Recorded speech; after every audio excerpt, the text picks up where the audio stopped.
Nigeria to supply gas to Germany as both countries sign MOUs on gas and renewable energy projects.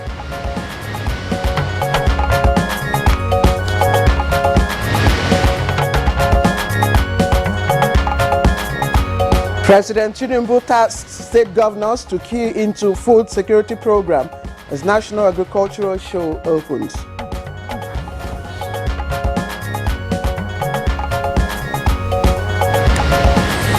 Chief of Defense Staff and service chiefs brief House of Representatives on security situation in Nigeria.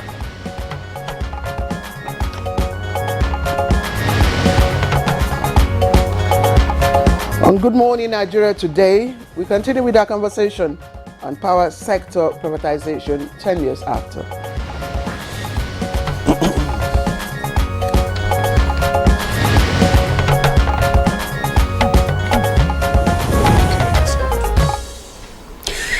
For many decades, Nigeria's power sector has been fraught with several challenges, raising concerns that the privatization carried out 10 years ago has not changed the narratives. Indeed, we started a conversation, of course, on this issue yesterday, Tuesday, and we focused on the distribution aspect of the value chain, and of course, that's the discourse. We had three guests, one of them being, of course, the second in the pioneering, stream of NERC. That's Dr. Sam Amadi, of course, who explained that quick plans for continuity must be on ground if government plans not to renew the licenses of these distribution companies, because according to him, there was a tacit understanding that license renewal will be automatic to avoid business risk and losses. You're right, Claire. This is attributed to the mismatch between terms of funding and the duration of the licenses, adding that licenses of discos should not be terminated, but non-performing discos should be exited through regulations. He also hinted that most discos lacked financial capacity and depended on MOUs with more liquid foreign investors and had no legal obligations to these contracts. Amadi described metering as a disco responsibility, but suggested consumers pay for meters and get repaid from discount, while state should regionalize the grid through a transparent regulatory framework. Of course, just to add that the discounts that he talked about will be repaid by the discos, that's the distribution companies, and of course spread out. Another of our guests yesterday, that's Mohammed Idris, who is team lead media and communication relations at the Kaduna Electricity Distribution Company. He joined us from our Kaduna studios. He, in his response, appreciated that there is now better understanding between the discos and government agencies, and agreed that the privatization of the power sector has not really met the expectations of Nigerians, but that, however, instead of subsidizing the sector, he says that the all the MDAs, owing the discos, and this amounts to, billions of naira, should pay up. And, he described energy theft and vandalism as the biggest issues before discos, which, according to him, could also be addressed at the policy level. Yeah, you're right, Claire. On the other hand, Odion Omofoma, an energy expert who joined us via Zoom from Lagos also yesterday, said the new Electricity Act is creating competition, a federal market which is more like a wholesale market, and a state market which is more like a retail market. He also explained that metering is more of a technological and financial problem and not a regulatory issue. Indeed, Demola. And so today on the program, we will continue. We will take up the generation value chain, of course, in the Nigeria electricity supply industry. Over the years, there have been initiatives to also boost, our generating capacity, of course, to probably not just to level up to the, generating average national generating capacity, but at least to shore up, what we have on ground. But again, as analysts would always explain, that the generating companies also share similar problems, just like the other companies within the value chain. So today, we will continue to look at that value chain. That's the generating aspect of electricity supply on our program, Good Morning Nigeria. On that note, I welcome you. I am Claire Adilabo Abdurrazak, and the program is reaching you live from our studios in Abuja, Nigeria's capital. Yeah, thank you, Claire. Let me join my colleague here. I am Ademola Adeoye, to welcoming you warmly to this episode of Good Morning Nigeria. In a moment, Dennis Adeguloye will give us highlights of the news. Then we will have business news with highlights of the morning news. Hello, Dennis. It's over to you. Yes, good morning, Ademola and Claire. Good morning, Nigeria. Here is the morning news. The economic partnership between Nigeria and Germany witnessed further expansion and strength as two important agreements were signed between both countries' businesses. At the 10th German-Nigerian Business Forum, President Bola Tinubu said that with a resilient democracy, Nigeria is well primed to attract foreign direct investments. The president, who witnessed the signing of two memoranda of understanding on the supply of gas from Nigeria to Germany, and the other for $500 million worth of renewable energy projects in Nigeria, assured German businesses that with Nigeria's stable political landscape, foreign investments into the country are secure. Scale through democratic changes in Nigeria. If that is your fear, it is gone. President Tinubu outlined some of the achievements of his administration, which include his globally acclaimed economic reforms, and emphasized his commitment to sustaining these reforms and building stronger Nigeria-German relations. And President Bola Ahmed Tinubu has tasked state governors to key into the federal government's food security program towards eradicating hunger and poverty in rural communities. This was contained in a message at the opening of the 2023 Agricultural Show in Kefi, Nasarawa State. To ensure the urgent synergy between the Ministry of Agriculture and the Ministry of Water Resources to ensure adequate irrigation of farmlands that to guarantee all year-round food production. The Ministry of Arts and Culture has unveiled a roadmap intended to generate about $1 billion to the country's GDP. Vice President Kashim Shettima, who was at the unveiling, gave the renewed hope to the industry at the Arts, Culture and Creative Economy Roundtable in Abuja. He promised total support and a more conducive environment for the sector to grow its potentials. It's even more astonishing is that they build their collections of empires with minimal support from the government. You have thrived not because of us, but in spite of us. You deserve special commendation.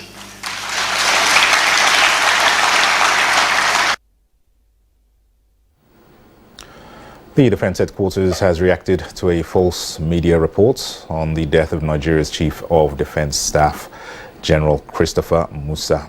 The Director of Defense Information, Brigadier General Tukur Guswar, stressed that the Chief of Defense Staff is alive and hearty, and nothing has happened to General Christopher Musa, who just returned from an official assignment outside the country. The General has resumed work with more vigor than ever, says the Info Minister. Ungoverned spaces, as well as inadequate funding, manpower and military hardware are some of the operational challenges militating against the progress of the security forces in the fight against insurgency and other forms of criminality in the country. The Chief of Defense Staff and Service Chief stated this when they appeared at the House of Representatives plenary to brief lawmakers on the security situation in the country. They emphasized the need for extra budgetary allocations and approvals by parliaments to help rejig their operations and step up the fight against insecurity in parts of the country.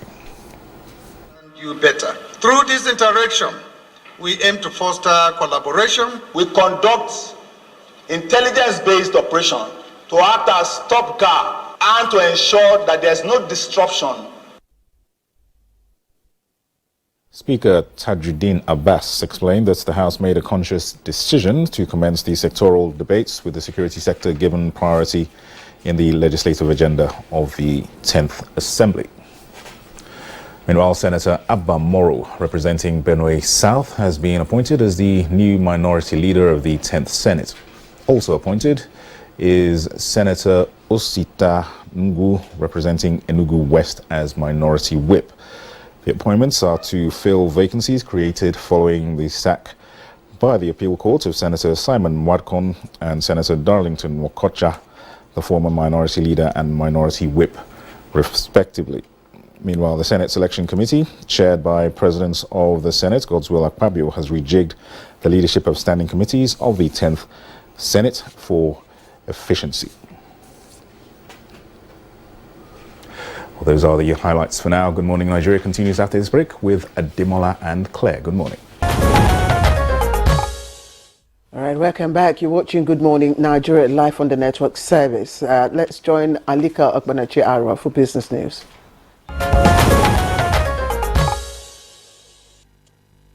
African Statistic Day is an annual event that is celebrated in November every year to raise public awareness on the importance of statistics in all aspects of social and economic life. As part of the activities to commemorate the African Statistics Day for this year, the National Bureau of Statistics champions the celebration with focus on modernizing data ecosystem to accelerate the implementation of the African Continental Free Trade Area after. In another development, for easy financial transactions and to boost foreign payments, fintech startup moves to launch global payment platform in Nigeria. The firm stated that the platform will aid borderless multi-currency accounts and enable seamless international money movements for businesses and individuals. It further explained that with the platform, a company in Nigeria will be able to use Naira to pay their vendor in Europe, who then can receive the payment in Euro. Let's take a look at Tuesday tradings on the floor of the exchange.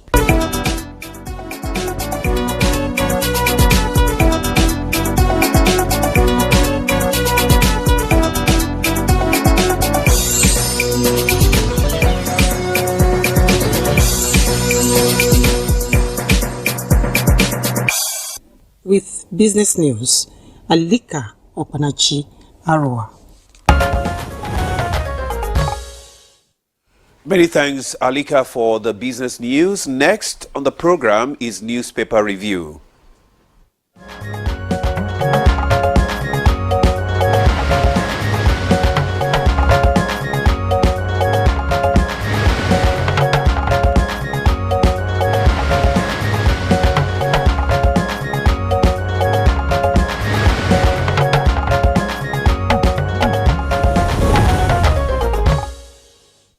It's time to welcome Chooks the Boy for newspaper review. Yeah, Claire, I was almost not hearing that because I'm reading a very interesting story here. Well, anyhow, thank you for welcoming me. Demola, yeah. How are you doing? I'm good. I'm going to drop that hint. Don't cut me short, Chukwudi. No, because there's something strange about you. What is it? The cap? The cap? You know, I when I was coaching some NNPC staff in Port Harcourt about a week ago, they looked at the cap and said, "There's something about this your cap. You see, you look elegant in a rather careless way." I didn't know what they were talking about. They should have told you. They should have quoted Philip Tracy's, "The personality of the wearer and the heart." And the heart makes the heart. don't make me the focus, please. These newspapers we came So to review. what's interesting? What's interesting there? The interesting thing before we go, police arrest man for impersonating Delta SSG. Wow. SSG is secretary to state government, isn't it? Yes. But the man they say was impersonating the SSG looks like a menial laborer. It looks like an artisan or whatever. How he could have had the guts to impersonate an SSG that would look robust and well-fed? Only God knows. Anything can happen. Anything can happen. Impersonation particularly in this is a country. perverse skill. I don't know the Impersonation looks of is the a perverse- SSG. I'm going to have to look after this. Check the boy. Because this man, Yes. for crying out loud, Did- has to be as bold as they can to even attempt it. Did you hear what I said? Go ahead. Impersonation or any form of criminal activity is a perverse skill. It's And a skill. and it- because you and I can't do that. It could actually be coming from a mind that is not quite normal. That's the point. He could be a psychiatric case. Claire, let's move on with the newspaper. Blueprint. FG will boost blue economy with with $10 billion from shipping. Oyetola. Project to be driven by strategic PPP initiative. Culture Ministry eyes $100 billion by 2030 and 10% contribution to the GDP. Okay, and just a bit below the nameplate, let me quickly take the stories trending there. Help return us to our land. Displaced Bassa people of Toto beg Tinubu. And Solid Minerals Ministry revokes licenses of more than 1,600 miners. It's on page 8. And vandalization over 5,000 kilometer pipelines no longer working. NNPCL tells us it's on page 5. And crude oil, obey Nigerian tax laws. FIRS boss tells foreign shipping companies. And of course, the late story there that I've just read out to you. Just a little below the nameplate, you find Naira gains in parallel market as Nigeria unveils economic roadmap soon. It's on page 22. Multi-pronged approach needed to address forex crisis, coming from analysts. And Nigeria loses 3.5 trillion naira annually to post-harvest losses. Ordinarily, I shouldn't have mentioned these picture on the picture page, but if you look, the ladies there, the young girls there, are winners of a national essay competition, and it's good to really hype these young girls for these great strides that they have made. And they are students of various colleges. Of course, we see the Queen's College girl right in front there. We also see the student of Fountain Heights Secondary School and the other student there of Sweet Haven High School, that's Khadijat, winning the national essay competition among senior school students in Nigeria yesterday. So I think kudos to them and congratulations to the young girls. Yes. These are the type of, achievements we would like to celebrate, yes, here. You want to parade it in fanfare. You know what I mean? Honestly, yes. Very important. Very important. They are source of inspiration for others. So let me quickly look at the Leadership newspaper. The Leadership newspaper has at its lead story, service chiefs passing the buck over rising insecurity. And it comes with two riders. Accuse political class, judiciary of not doing enough, say they just set suspects free. Again, say they just set suspects free. That's service chiefs accusing political class, judiciary of not doing enough. Say they just set suspects free. And then we're ready to join military in fighting terrorists. That's the police. The Nigerian police force says it is ready to join the military in fighting terrorists. Okay, so we move on to other stories there. E-payment platform collapse hampers filing of cases in Lagos courts. That's on page 14. It's trending on my left-hand side, which is to your left. And also, federal government targets 10 billion dollar local ship charter market. It's on page 20. And Wike orders review of land swap policy. Again, Wike orders review of land swap policy on page 15. Non-payment of service fees. FG revokes, again, more than 1,600 mining licenses. And atop the nameplate, Appeal Court affirms Fintri as Adamawa governor. Musawa unveils creative economy plans, shows 10% of GDP contribution. I think I'm done, Demola. Thank you, Claire. I have New Telegraph here, and above the nameplate of the New Telegraph is a currency swap, trade facilitation boost CBN's yuan auction to 9.22 billion yuan. Unpaid fees, federal government revokes 1,633 solid minerals titles. And below the nameplate, we have Wike raises the alarm over fake C of O's in Abuja.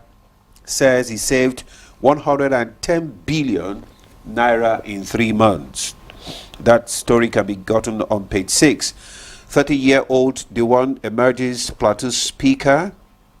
That's interesting. Very interesting. That's and very commendable. Yes. Yeah, that is youth getting involved directly in their politics. He has to have the wisdom of Solomon for him at that age to be deemed to have qualified. That escaped my ears. But you remember, even Honorable, this man in Port Harcourt. Okay.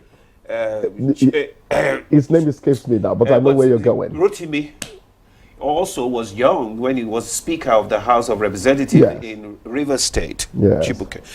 That's the 30-year-old Dewan emerges Plateau Speaker. Asule deputy resigned. October price of cooking gas soared by 8.9%. Fuel price increased by 222.9% year on year. Then Clark Adebanjo orders insist on restructuring 2014 confab execution. The story is on page 6. Nigerians expect magic from ill-motivated police force, says IGP. As service chiefs seek more funding, good governance curbs insecurity CDS. Issue executive order on state LG police to strengthen national police. Afenifere tells Tinubu. The stories can be found on page 2 and page 6. Appeal Court judgment. 3 judges upturning millions of voters' decision. Unacceptable. OBJ says court decisions, cathedral pronouncements. That story is on page 3. Nigeria needs 35 billion to begin concrete roads. That's the Minister of Works, Umai. That story is on page 29. Pipeline vandalism, national calamity, NNPC Limited. As next president bemoans its negative impact. The story can be found on page 7. Senate session turns rowdy as PDP takes 3 minority leadership seats. It's unfair, unjust, unacceptable. LP cries out. That story is on page 4. Federal government moves to strengthen border security, deploys e-gates, appeals to enhance checks at entry-exit points. That story is on page 3. Okay. Yeah, you've taken time to reel out some, so we're short, time to do this. But quickly, the people, when news affects them, are elated. Zulum moves to revive Borno-Chad transborder trade. The reason I'm picking this up is that it means that access is becoming a place where your trade can thrive. It means that the terrorists are no longer the landlords in that on that Chad Basin access. Very important. Governor Babagana Zulum of Borno State on Monday ferried over 20 kilometers on the Nigerian side of the Lake Chad at Baga to reopen avenues for resuscitating transborder trade between the state and Chad Republic. Kudos to our military. That place is gradually returning to normality. Quickly, the defense chiefs appeared before the House of Representatives yesterday. First of all, they are saying the reason you think that we are spending too much money on military equipment is the weakness of the naira. A basket of naira notes would only fetch you 2 leaflets of the American dollar. So you are importing most of it, you know. That's part of what he says. But the crux of that appearance yesterday is the blame on politicians over the release of terrorists, you know, from detention. Yesterday you were talking about how costly democracy is. And I laughed. You should be talking about how funny the African attitude is. Imagine military top brass blaming our politicians. Did they mention judiciary there? No, I don't. They did. Yes, yeah. Of being responsible for terrorists, you know, still doing what they are doing. That is not pardonable. You understand? But having said that, they also said that the fact that we don't manufacture some of these equipment. You know, is partly responsible. But I remember that when I was in the village and I could take my double barrel into the bush, one of the cartridges that was were my favorite was the Daikon. It was greenish. You know, it took an antelope. You put the muzzle of your gun between the eyes of the antelope as your torchlight shows at night, and you release this Daikon bullet into it, and you get there, the antelope would have died 3 days earlier. I am commending the Defense Industries Corporation, the manufacturers of that, meaning that we can get into arms manufacture. All we need to do is to upgrade it a bit. You understand?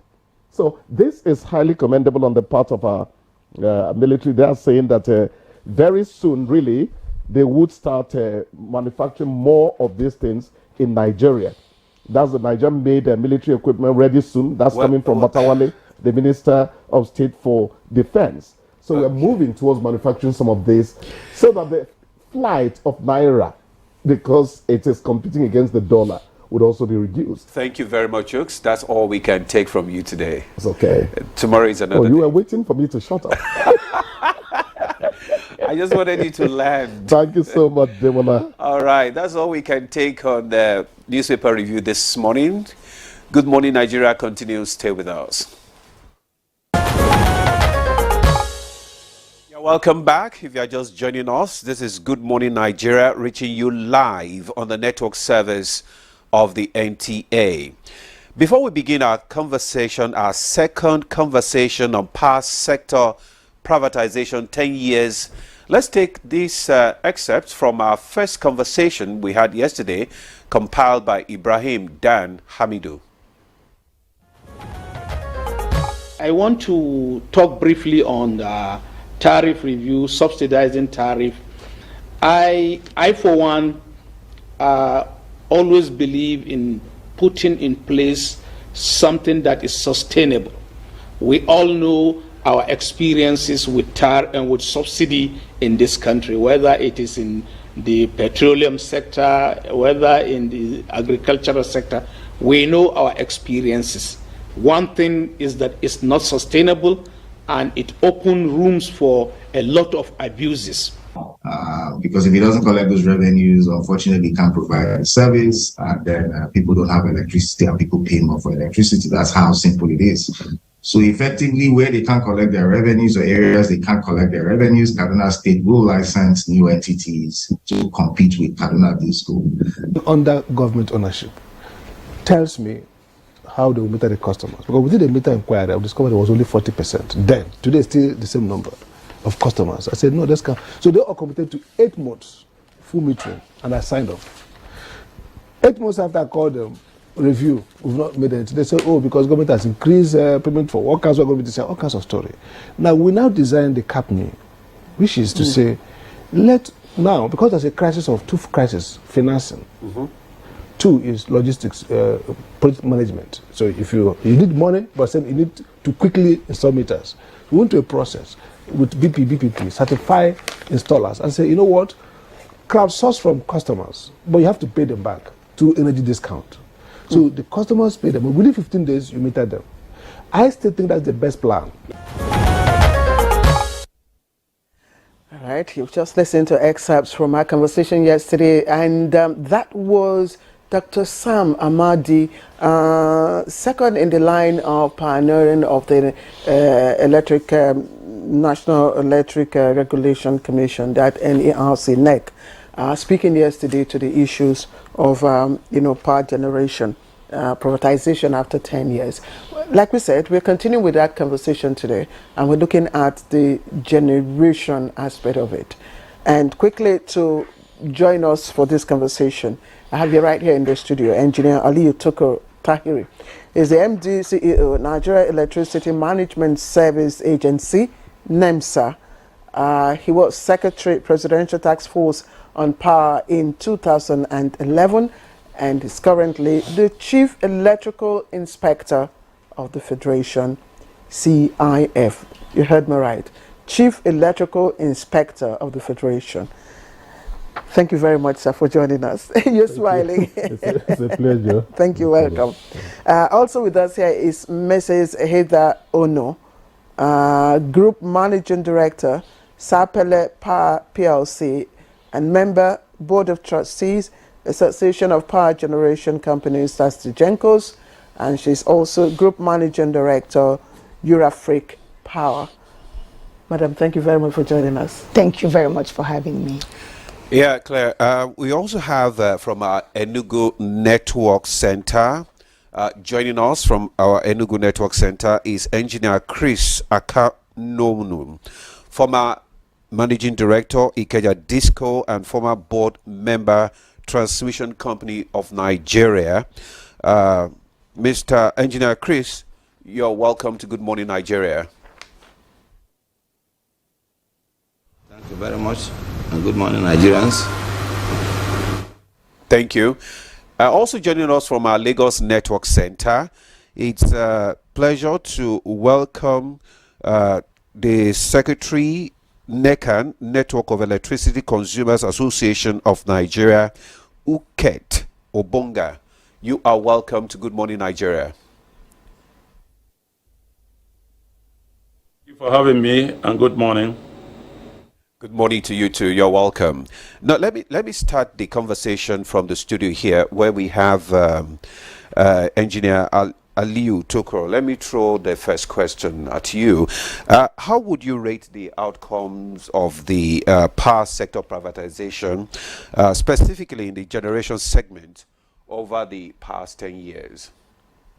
Yeah, thank you very much. Let me start by saying that the power sector reform that took place some years back has two objectives.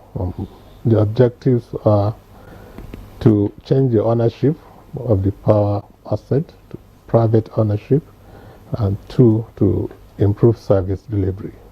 Throughout the reform, the change of ownership has taken place, but the service delivery objective has not been fully met. And the power sector is a value chain. We have generation, transmission, distribution, as well as utilization. The weakest link among the value chain determine the capacity of the entire power sector. The generation has done well. Currently, we have generating capacity of above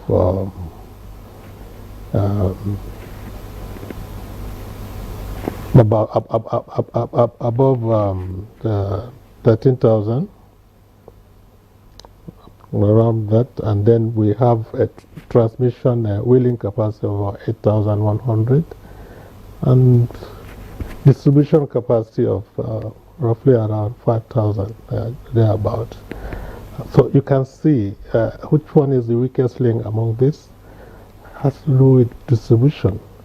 And distribution being the weakest link now determine the capacity of the entire value chain. And this has been the challenge. And can say the misalignments along the value chains really is the main issue. The Nigerian Electricity Management Services Agency has a mandate of enforcement of technical standards and regulations technical inspection, testing and certification of all categories of electrical installations across the power value chain. This mandate is being carried out by the agency, which involve inspections, moving around the network or the electricity network across the country, carry out inspection, carry out monitoring of these networks, investigation of accidents, and so on and so forth. We've seen a lot. We've seen the kind of network we have, and this network is the key to, getting power supply across the country. So you notice that the networks currently that we have within the distribution subsector and the interface between transmission and distribution, that's one of the major challenges that we have, that is really not wheeling the required that's the capacity from transmission to distribution. That's okay. Thank you for your thoughts, your opening thoughts. But before I bring in Mrs. Ono, I'd like to ask you, because you've just given us, an aspect of the mandate of NEMSA, which is, of course, certification, inspection of the technical. Was NEMSA also part of the process that certified, the GENCOs during the privatization process? And if so, what was your understanding? Because right now, in the process of evaluating performance and all that, we've been told, even by Dr. Sam Amadi himself, that ab initio, the operators lacked the technical capacity to even embark on the job in the first place. Yeah. Thank you very much. NEMSA was not part of the agencies that evaluated the power sector players, and at that time NEMSA was not there, because NEMSA came into being 2013. Okay. That was at the time when this power assets were handed over to the private owners. The privatization process, yeah. The privatization was actually 2013. Yeah, that was when, yes, that was when the PSN NEPA was unbundled, yes, into the 18 different units, and that's when the GENCOs and the DISCOs and they came on board.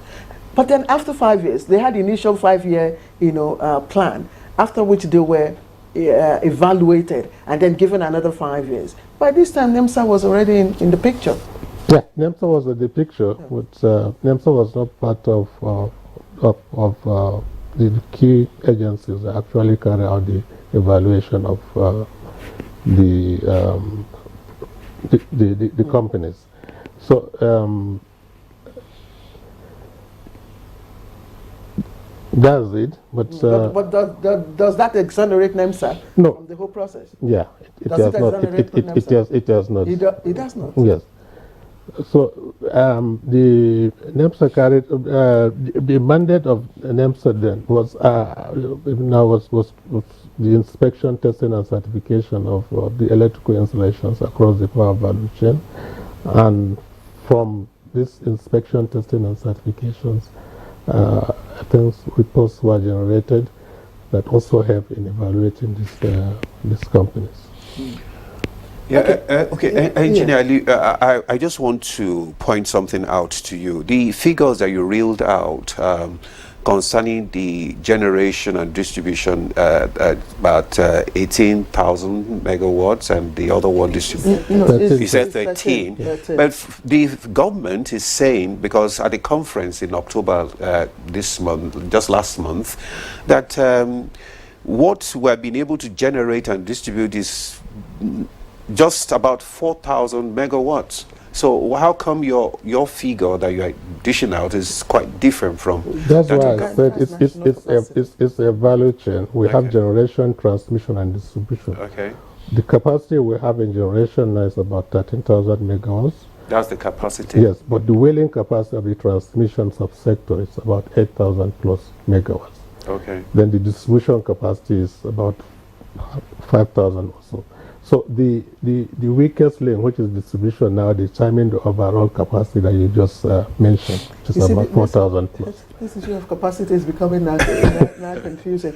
So I'm glad you you are a member of the Association of Power Generation Companies, that's the GENCOs. Right. Ab initio, what was the agreement, in terms of generating, amount of megawatts to be generated? Where are we now, 10 years after? And do you think that your licenses should be renewed? Okay, thank you very much for the opportunity to address this issue. I think the biggest problem is actually understanding what is going on in the power sector. Okay. So the public are not well informed as to what's going on. It has, every time I listen to people, even the experts, they're talking about megawatts and no megawatts, because that's not the issue. The issue is a commonsensical thing. You know what I mean? Like, the whole sector lacks the ability to think for themselves. In other words, what do we need to do to resolve this problem?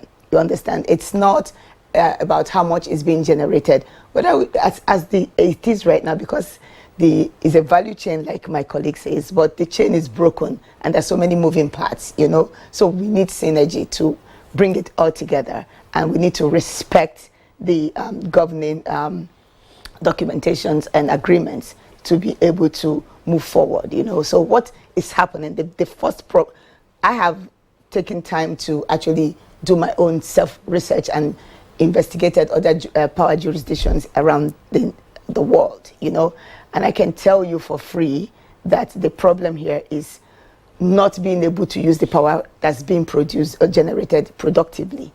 That is the problem. It's not about how many megawatts. It's not about what is the weakest link. The minimum amount we're producing right now, say 4,800 megawatts, it's not being utilized productively.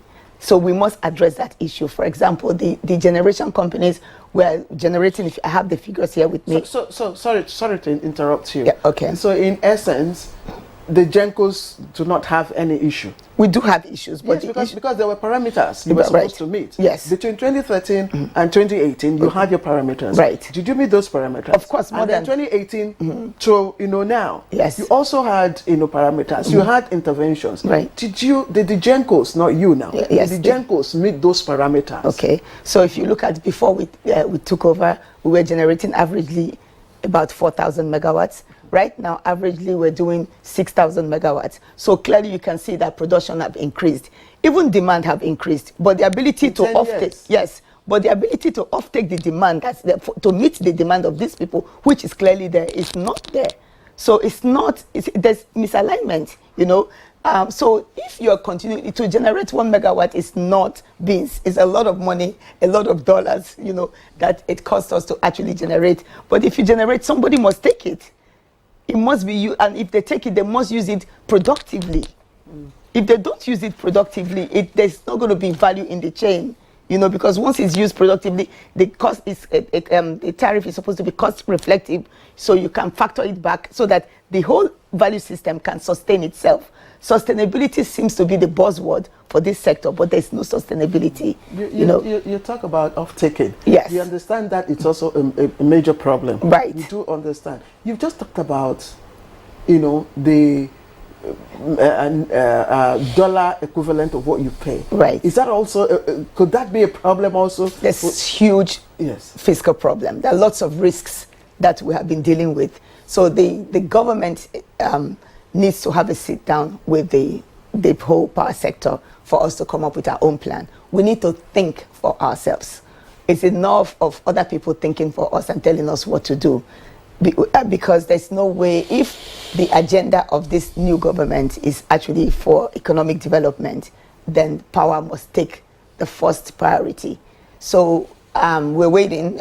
We've had the opportunity to speak to some of the government agencies or the people in the helm of affairs to see where they're thinking. And it looks to me that, you know, they want to move very rapidly, no doubt about that, which is good, but there's need for us to discuss the risks that we're dealing with. There are lots of risks, and the government needs to create some kind of mitigating mechanism to deal with the risks, you know, and we are here. We are available to talk with them. We're available. I think I did have a meeting with some of the stakeholders in the industry, and we're waiting for the government to actually have this roundtable meeting for us to kind of bring forward what the issues are.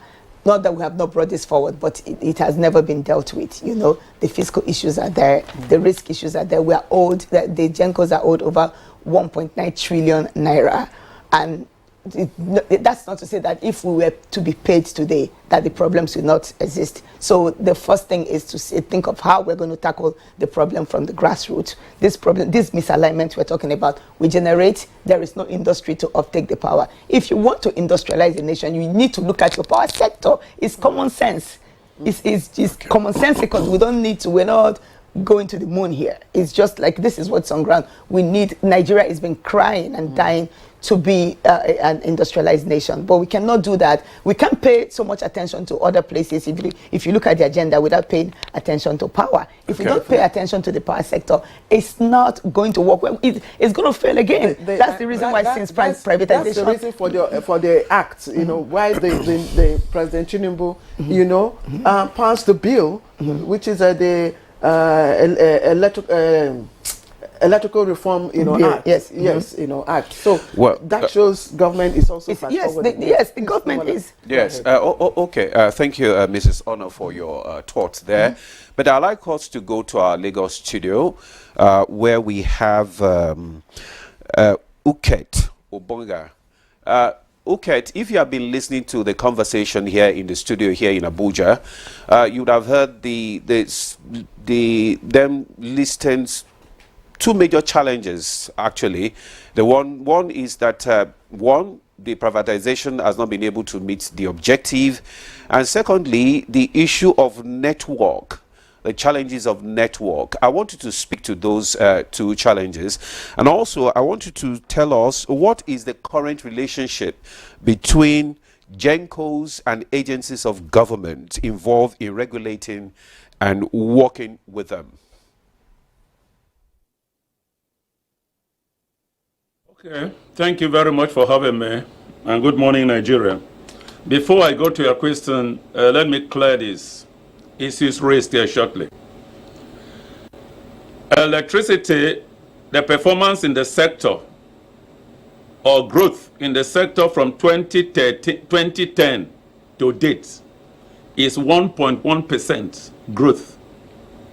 1.1% in the past 13 years. In other words, year in, year out, 1.1% stagnation. So there's no growth. Now, we can't be talking of performance of a sector of the industry, and an industry that is measurable, a measurable quantity. Everything about electricity you can measure. For instance, where was the sector in 2013 in terms of generation? Available generation capacity in 2013 was 4,214.32 megawatts. Available. Average utilized in 2013 when they took over was 3,183.51 megawatts. Right? Now, in 2023, 10 years after, available capacity, according to the Gencos themselves, is 6,528.29 megawatts. Available utilized is 4,299.04 megawatts. Now, what is the difference? Now, there is installed capacity and there is available capacity. And there is generation capacity that is tailored to meet the standard delivery of the transmission company of Nigeria, what the TCN is able to deliver, at any given time and what the distribution companies are able to deliver at any given time. So Nigerians must know that we have not made any significant improvement in terms of performance in the power sector 10 years down the line. We can recall as far back as 2014, 2015, 2015, we were talking about gas issues. The Gencos were complaining of gas. At a point, they were unable to pay for gas suppliers, and the federal government intervened by doing what? Making what they call payment assurance guarantee of about 700 billion, which they were unable to draw.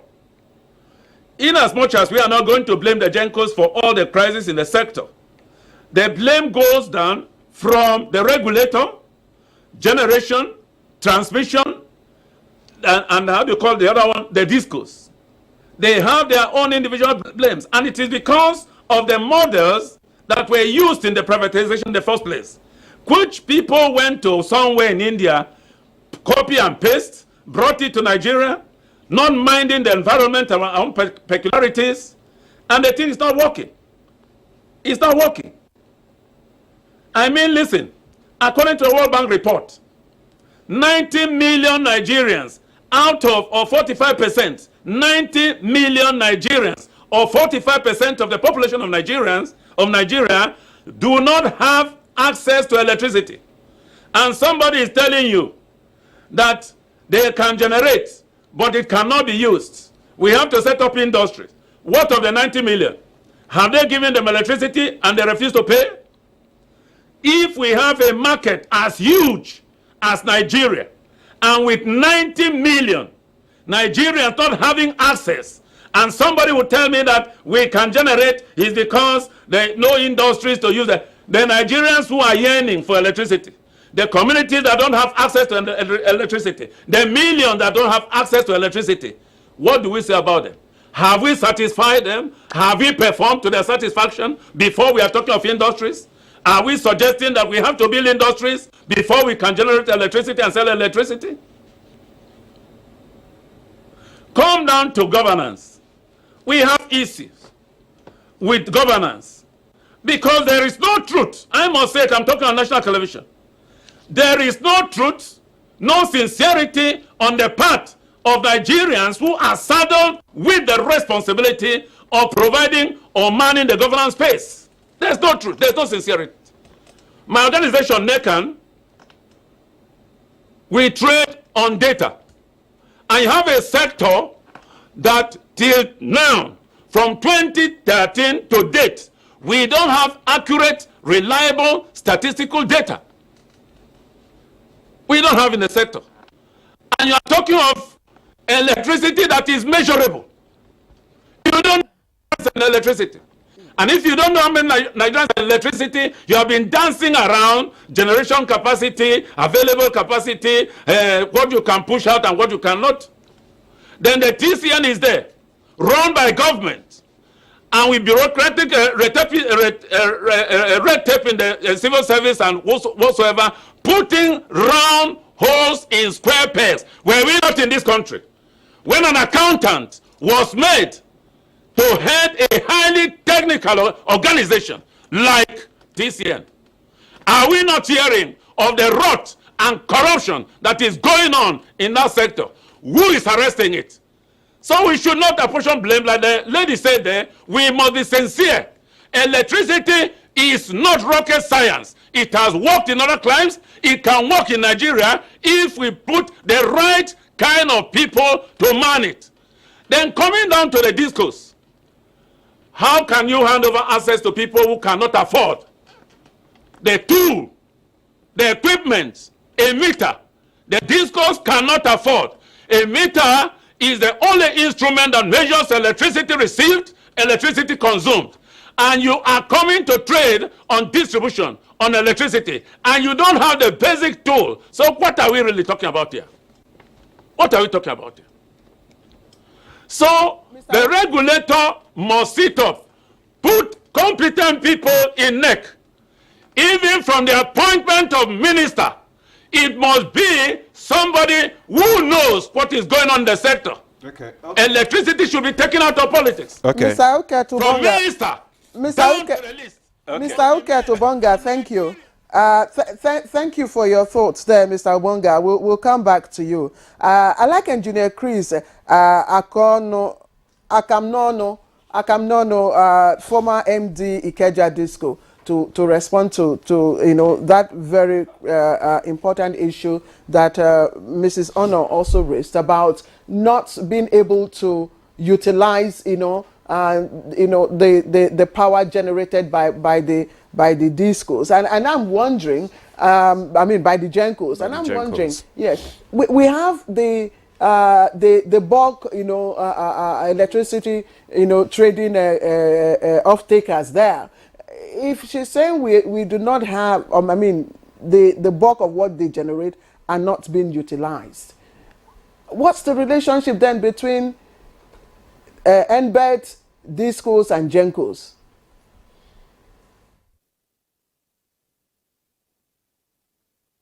To weigh in on some of the issues raised by the two speakers.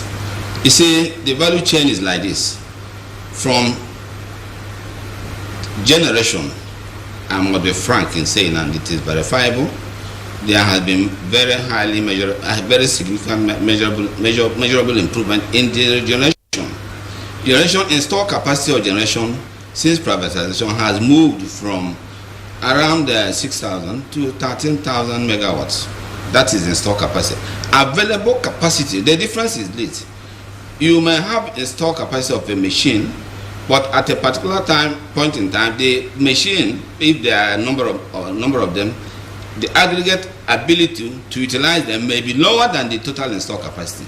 The average available generation capacity is in the region of 6,400, 6,500 megawatts. We have actually done in this country sometime in March 2001, we have done a generation of 5,800 megawatts. It was all transmitted, it was all utilized. The record is, I cannot lie. But what we're having, the problem we're having right now, as the last speaker was very passionate, and I don't blame him. I was in the power industry for 35 years. I headed the Ikeja, I headed Enugu, I headed the Eko. Truth is this: we have problem in the distribution segment. As of today, transmission has upped capacity of transmission from what it was then at the privatization date, from 5,000 or thereabout to 8,000. They have capacity now to transmit 8,000. Distribution discos have challenges, and we must accept the truth. The discos have challenges. It is the ability of these discos to evacuate.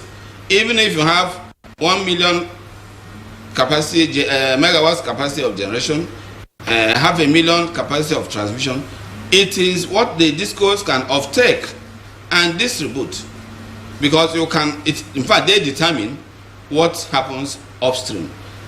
Currently, they are able to evacuate effectively about 4,500 megawatts. That's the truth. But I say it, and I say it loud and clear, the discos have challenges. Yes, we know about the metering challenges. Today, the metering gap is so very wide.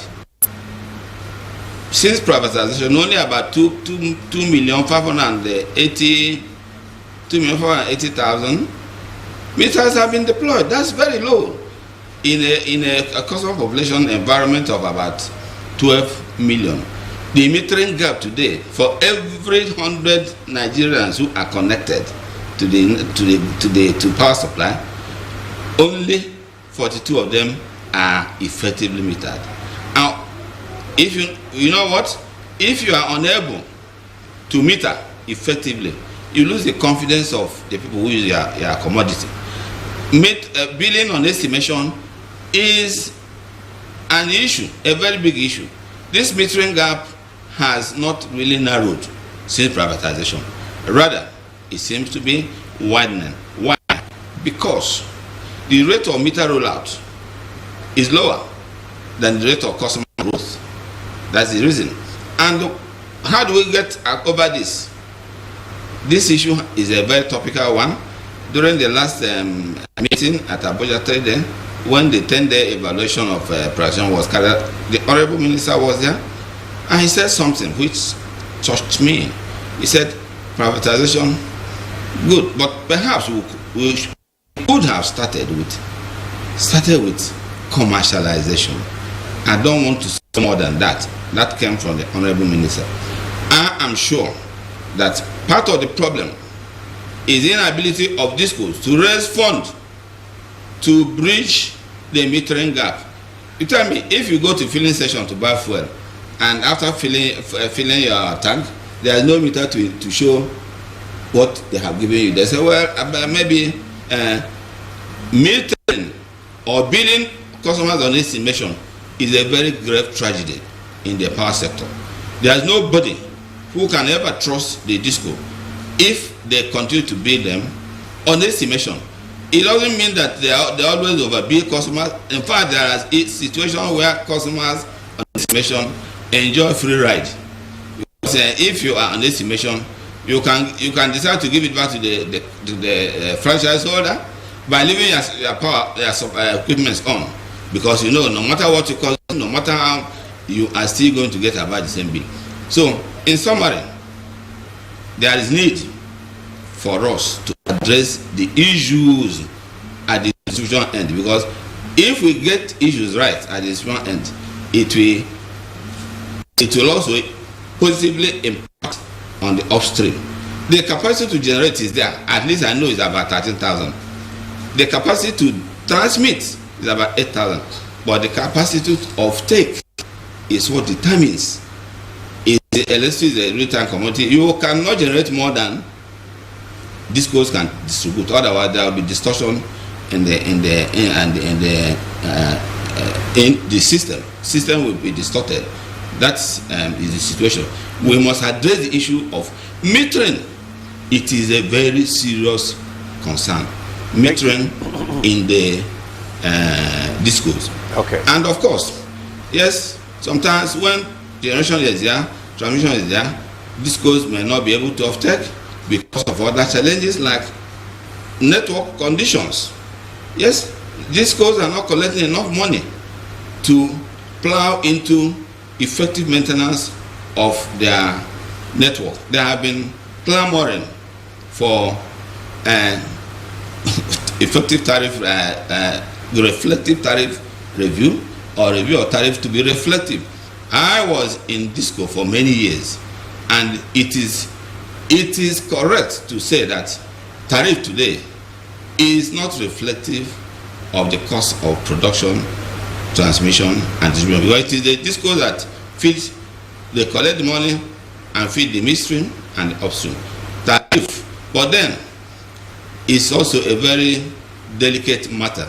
Today, tariff ought to have been increased, but the government is trying to manage a bad situation and by holding down on the review.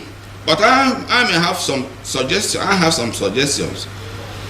The intervention by government in the form of subsidy should continue, and even if possible, more robust in the way of metering, in the area of metering. Hey, okay, thank you, Engineer Chris, for your conversation there. You have raised a lot of issues which I would like our guest here in the studio to speak on.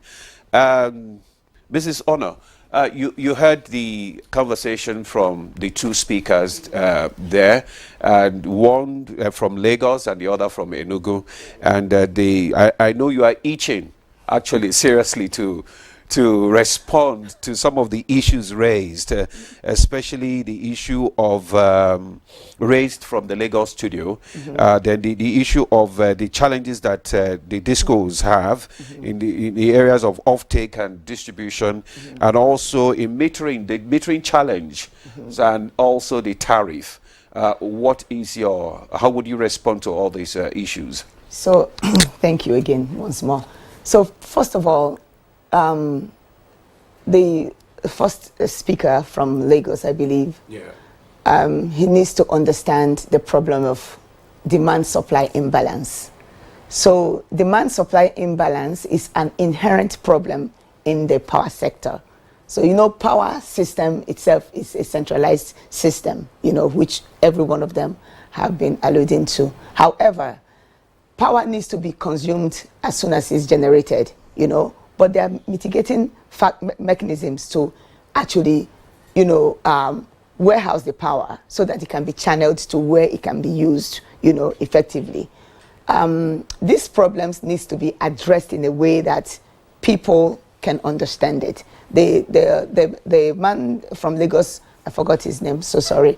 He spoke passionately, Mr. Uket, yes. He spoke passionately, and I do understand where he's coming from. I completely do. But I want to add to it that the demand-supply imbalance is, it needs to be looked at correctly. And we, the people in the sector, the owners of the sector itself, the jurisdiction, need to think of the ways to mitigate this. I know the first question you ask is, how come power is working in other countries and it don't seem to work in Nigeria with so many intelligent people and even manpower and technology? We're not the makers of this technology. We're just taking what people have already made. So it looks as though thinking of how to implement it has been the problem. You know, I am an investor.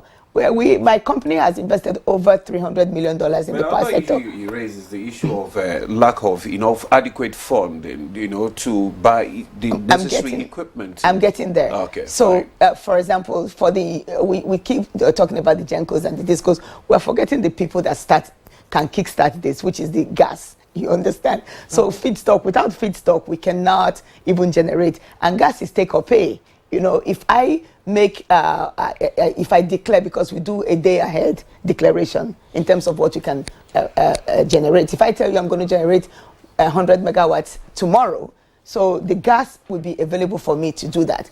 And I have to pay for this gas. So if you give me gas that is whatever millions curve you're going to give me to generate 100 megawatts, and I generate it and I put it in the transmission system, and you call me like 2-3 hours later that, oh, the transmission cannot wheel it out, or ramp down or ramp up. The more I do that, the more I incur all kinds of expenses, and then my machine breaks down and everything, and then it just keeps ballooning, it keeps on and on. So so this power that I've already declared that I can generate, first of all, you have told me to ramp down because you cannot transmit it to where it's going, you know, and it cascades back, you know, into the system. It's not, it would not get to where it would be utilized productively. Not even whether it's utilized productively or not, it's not even getting to where it's going to be utilized. So this misalignment, this mismatch, this imbalance is the problem in the industry. But they don't talk about it because they don't understand. Not like they don't understand it, but you know, it's often overlooked. You know, it's like in the blind spot of so many people. But us being in the industry now and being an investor and investigating why can't we resolve this problem? So we found that this is what is the demand-supply imbalance. So demand-supply imbalance is where we need to focus on. How do we resolve the demand-supply imbalance? Because without this, first of all, we have no ancillary services. But we should not be clapping for ourselves because the sector has no ancillary services. So the onus is on the transmission company to provide ancillary services.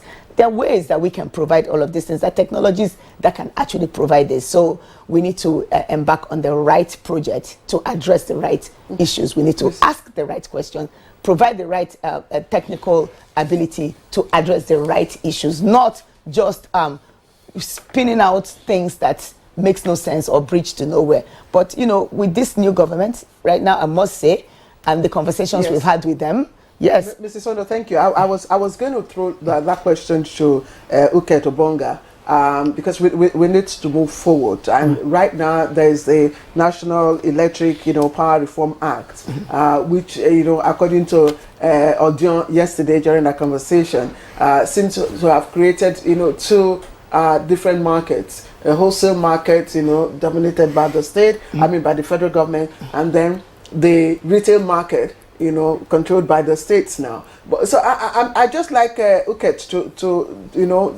to wade in for us. Is that likely to also address you know, the gap in accessing gas by the you know, Gencos. Just as Mrs. Ono has said, you know, we have quite a number of energy mix here, you know, gas, solar, and all that. Yet we are having shortage in, you know, generation of electricity. Is that a way out? To answer you pointedly, Nigeria is not lacking in men and women who can sit somewhere, very intelligent, very brilliant, churn out policies and programs. Beautiful on paper. But the problem we have always had is implementation. Implementation. Who is implementing that? Does the government, the present government, have the political will to implement? Up till this moment, the minister that was sworn in as Minister of Power, he has not told us his blueprint for power so far. I've not read it. If it is there, I've not seen it. We don't have any direction for now where we are going. Yes, the Electricity Act is a beautiful document. We were made to make contributions to it during when it was a bill with the National Assembly. We made inputs. It is out. Yes. But as long as it is not implemented, and it's not going to be effectively implemented by those who are supposed to, whether it is states, whether it is markets or whatever, we're getting to nowhere. If you look at the Harmonized Electricity Act, all the laws that are put together, none of these laws, none of these regulations, none of these orders in themselves were bad. But the inability of the regulator to stamp his feet, and maybe because of political pressure, maybe because of other factors that make them not to perform, is what we are yet to understand. I mean, you set up a regulator, an independent regulator. You go into EPSR Act, Non-Electricity Act, the powers conferred on the neck to do the needful.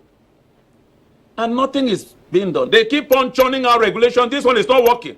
Take, for instance, the various tariffs. I have said it repeatedly. Tariff hike is hypothetical. It is not the silver bullet that will shoot the industry to success. What do I mean? Take, for instance, the current MITO 2022, the SBT, service-based tariff. Are you aware that we have what built in for the discos and the other sector players, Transmission Company of Nigeria, is built into that MITO what is called capacity tariff, capacity utilization tariff, and performance improvement program. I know of a disco that for 3 years or 5 years, 15 billion is built in, approved for them. But during presentation in NET some time ago, I think July 23rd or 25th, they say they have not utilized that money. And meanwhile, the 15 billion that is made available, approved for them, is to improve on performance, is to improve on their performance, which was approved 2021 for them. And the disco will come out and tell you that we have this money, but we have not used it. But at the same time, you go to their performance and the quarterly report of NEC. They will tell you some discos are netting how much? 15 billion, 16 billion, 18 billion in a month. Where is that money coming from? Is the fraud, I'm sorry to use this language, is the current fraud in the service-based tariff that segmented Nigerians or classified Nigerians into what you call customer bands. And the consumers are now in band A. And the discos made a commitment to do what? Band A customers to be serviced 20 hours each day minimum. But is that what they are getting?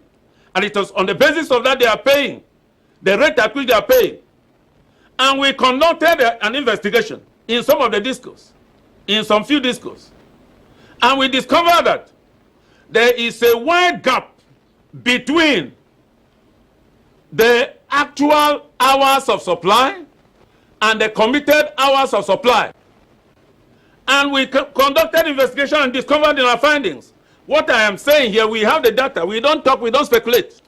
I have the data. To find out, to note that some hotels we sampled in Abuja, in Enugu, in Port Harcourt, and a few others. Right here I'm in Lagos, and I'm working in some few hotels. You discover that out of the 20 hours minimum, those customers are not being serviced. And nobody is doing anything to invoke Section 14 or 13 of that MITO that says, or is titled, Adjustment Tariff Bands. And I paraphrase, which says, where the disco fails to deliver uncommitted service level, and upon measuring the hours delivered, the commission shall do what? Adjust the customers. I can tell you freely that there is no disco today that is delivering minimum of 20 hours. There is no disco. But customers are paying. We are paying. Then how can we continue this way and we think we are going to make progress? Excuses upon excuses. We speak all the grammar. She is talking about demand, supply, imbalance. Can she tell us the quantum of electricity currently Nigeria needs? The market needs. What is the market having? What is the difference? The difference is huge. The difference is huge. You have low supply. Nigeria has the lowest per capita kilowatt hours, even lower than Equatorial Guinea. Mr. Uket-Obonga, thank you. Thank you for all the issues that you have raised. Very germane issues indeed. And we have reactions here in the studio, to respond to that. But we understand that you will be leaving at the moment. So I just allowed Demola, who was supposed to have signed it off. Okay, Mr. Uket-Obonga, thank you so much for the conversation this morning, for all the issues that you have raised. Thank you for coming on Good Morning Nigeria. We do hope to you will oblige us next time when we invite you for another conversation. Thank you. Another conversation. I live in Abuja. I'm coming over to Abuja. Anyone from Abuja? I'm coming over to. It would be nice to have you in our studio, actually. So when you come to Abuja, let us know so we can have you in the studio. Thank you very much. Now, back to the studio. I know you are itching, Mrs. Honor, to respond. But let's bring in Engineer Aliyu right now. He has not spoken for a while now. You have listened to several issues raised during this conversation. The issue of the gap, especially in the supply chain, and also the issue of implementation is also a major challenge. When you speak to all those issues, then I would also like you to tell us the relationship between the GENCOs and the government. Yeah, thank you very much. The issues of the power sector currently have been rightly captured by Akamnono, who was a former MD of a disco. And the major challenge is the needed investment to revamp the network, to carry out the necessary maintenance work, to carry out the necessary replacement of edge electrical materials and equipment that are within the network. So this investment is actually is the one that is lacking, because we carry out monitoring of these existing networks across the country. We raise reports to the utility companies, to carry out the corrections of all the defects that have been observed across the nation. And we found out that the utility companies are not carrying out the correction of these defects 100%. What we have is very low, and this has been the challenge of the necessary investment. Because when we had interactions with the utility companies, especially the distribution companies, one of the complaints was that the capex allowed for them to, to carry out maintenance of their networks is not enough. When the regulator allows you an amount of money to spend on your network, it means that to also provide you avenue to recoup your investment. And because they don't want to, we cannot continue to increase the tariff at any time, so definitely you have to now put a cap on the amount to be invested. So that has prevented them, according to them, from maintaining the network. But the enforcement is there. We already, carrying out the monitoring as well, bringing out this in, and very soon we'll start to, compel them to carry out this necessary maintenance work to revamp the networks. The provision of the act that concerned NEMSA, the section 172 of the Electricity Act that was recently signed, gave us the enforcement powers, and we already have the procedure up to prosecution of violations. Recently, we issued enforcement notice to Enugu Disco. We also issued enforcement notice to Port Harcourt Disco, and this all has to do with several violations in the networks, non-compliance with technical standards and regulations. So this will continue. I'm sure this will compel them to carry out the necessary maintenance. So the misalignment of the network itself is one of the major challenges we have. Because when you generate and it cannot be evacuated, it's a problem. And how do you evacuate power from generators? Is that the networks must be qualitative, must be good, must be able to evacuate that power at that particular moment. Okay. Yes, for some time now, Demola, within the suburbs of the capital city, electricity supply has not been stable.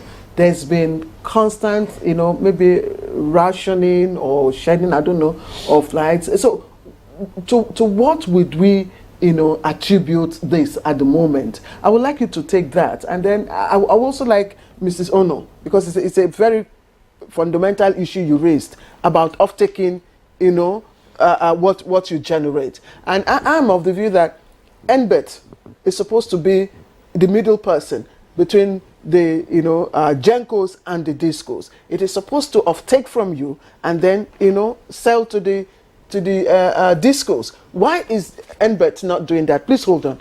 Yes. Yes. Thank you very much. That is the... Mrs. Ono, sorry, I have to interject you here. We just have to take this break. Then when we come back, you respond to the question. Thank you. Thank you. Yeah, welcome back. You're still on to Good Morning Nigeria, and our discussion this morning is on the privatization of the power sector 10 years after.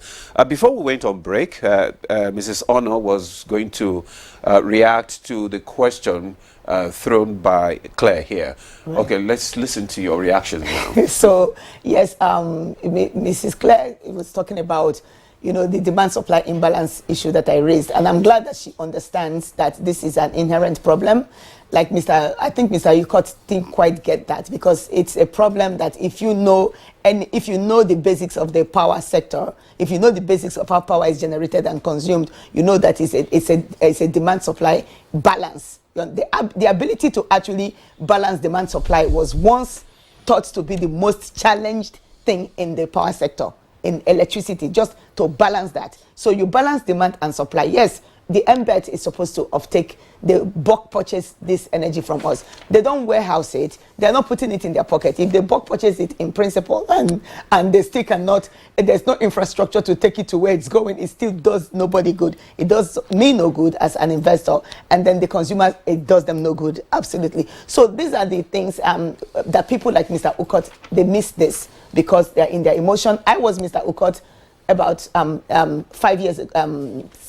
7 years ago when we purchased the power plant, because I was so emotional about it. But I had to throw my emotions aside and begin to understand the basics, those the basic principles. When you say NBET doesn't have the infrastructure, the NBET is not is supposed to have an infrastructure. It's just a market rule. Yes, it's just a bulk purchase. But when their job there is just to bulk purchase the power, that kept there in principle. Their rules are not really that important, they just kept there to purchase this power from us, so that they can balance the market. And it wasn't supposed to be in perpetuity. It was supposed to be terminated at some point, but the people that are saddled with transmitting this power is transmission. Then the distributors will distribute it.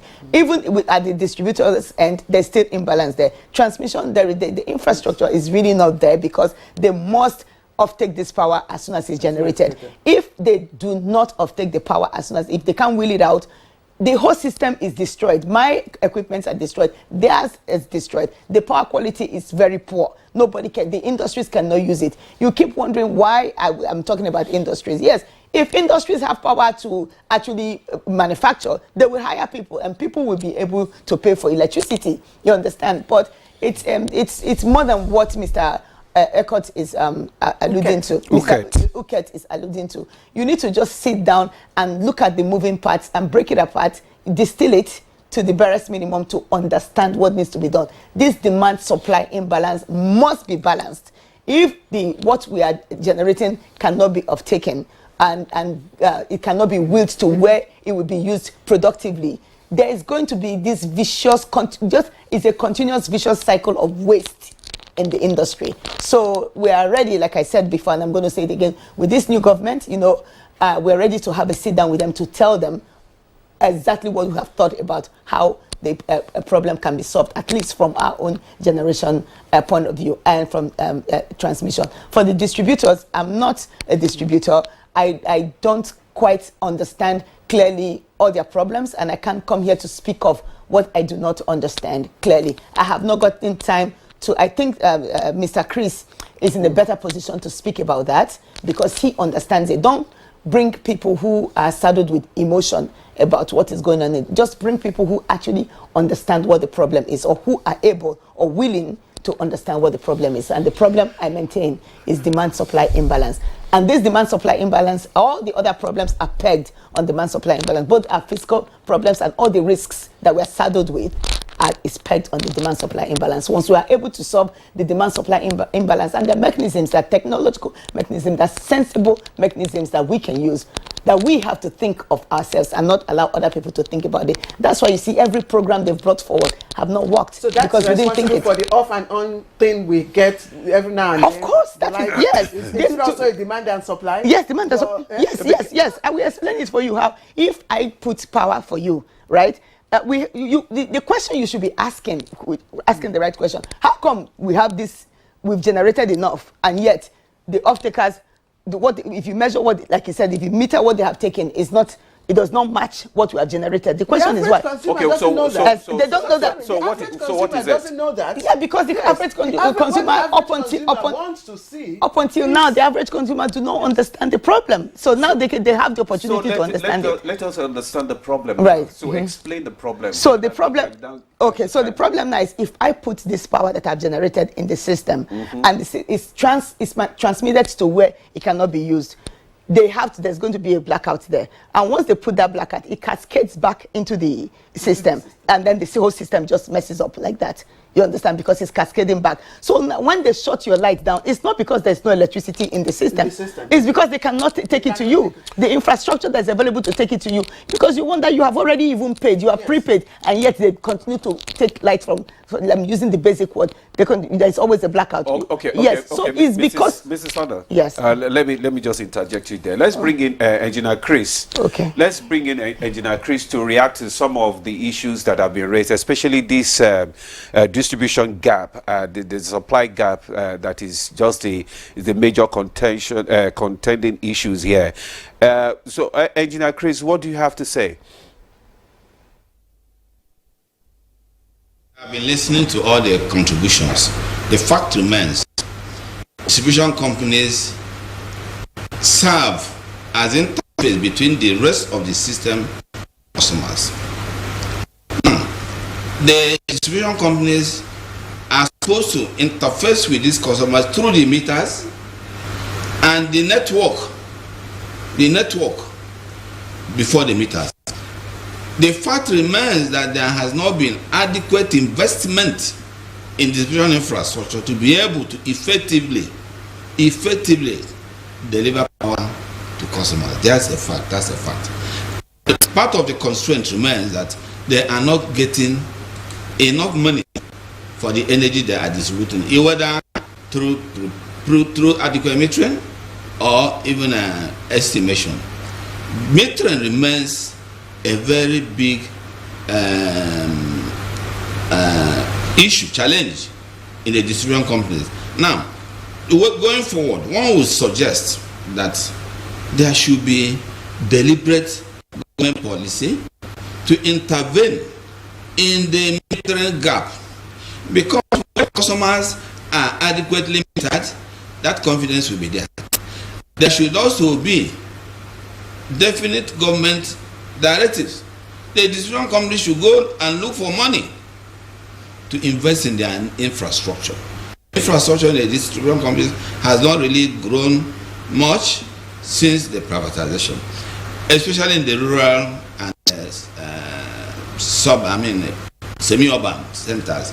The distribution infrastructure has decayed so much in the past 10 years, and when they get the money, the tariff is not reflective of the investment or the requirement, money needed to effectively deliver power by the disco. The tariff is a major issue. Metering is a major issue. These two things, these two major challenges, if they are resolved, the distribution companies will effectively, I'm sure many of them are prepared and are capable of resolving the issues of network decay and accounting for the energy that is delivered to customers. I hope I'm right. I'm clear here. There is need for intervention, deliberate intervention to close this metering gap. It has been widening rather than shrinking, and there's no customer who will be happy, even the industrialists. Yes. Coming to tariff again, there is something I want to suggest here.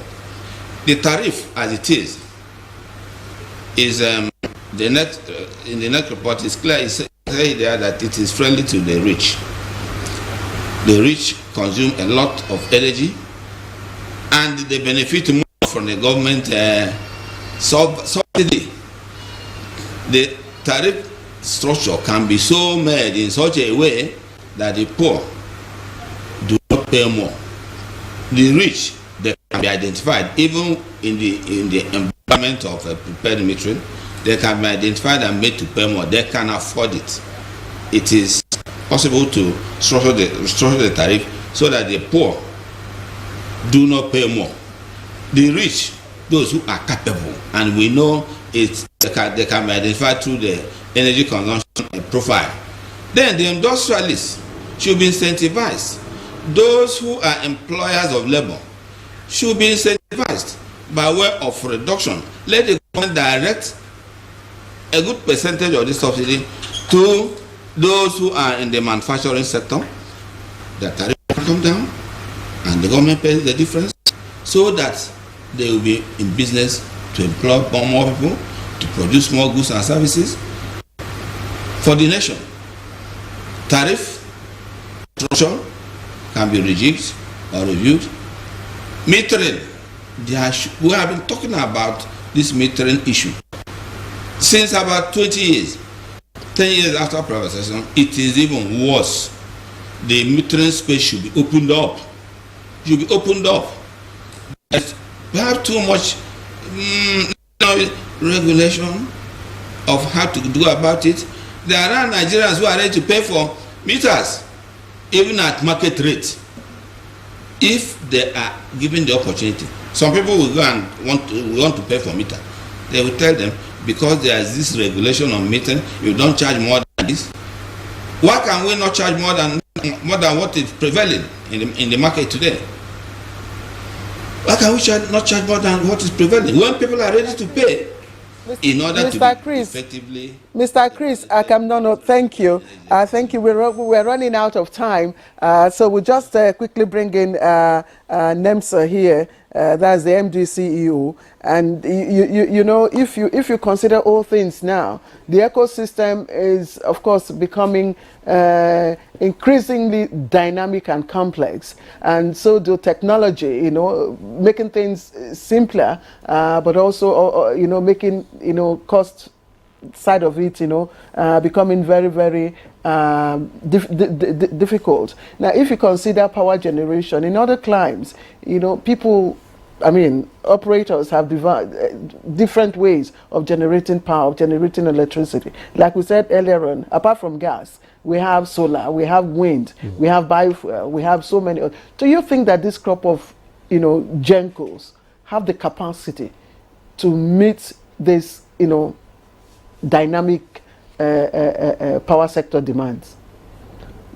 Yeah, when you talk of one out of the value chain, it will not solve the problem, because this is a value chain that requires that from A to Z must align to be able to now give these services. And generation is one of the value chains. Transmission is another, distribution is another, and as well as utilization. Because if in my house, in your factory, you are not ready to utilize this electricity, then it will not be there. So all of us have to be ready at the same time for these electrons to move from generator to our houses. That's when you can now on your switch and see the light. So if it is not aligned, then there's no way you can get it. So you can improve generation to the extent you want, but if transmission is not there to transmit, to evacuate this power from generation, then it cannot get to where it's wanted. If distribution is not there to distribute this power, then but other sources of energy are bound in this country. We have the solar. We also have wind potentials as the coastal areas, as other locations in Sokoto State and others.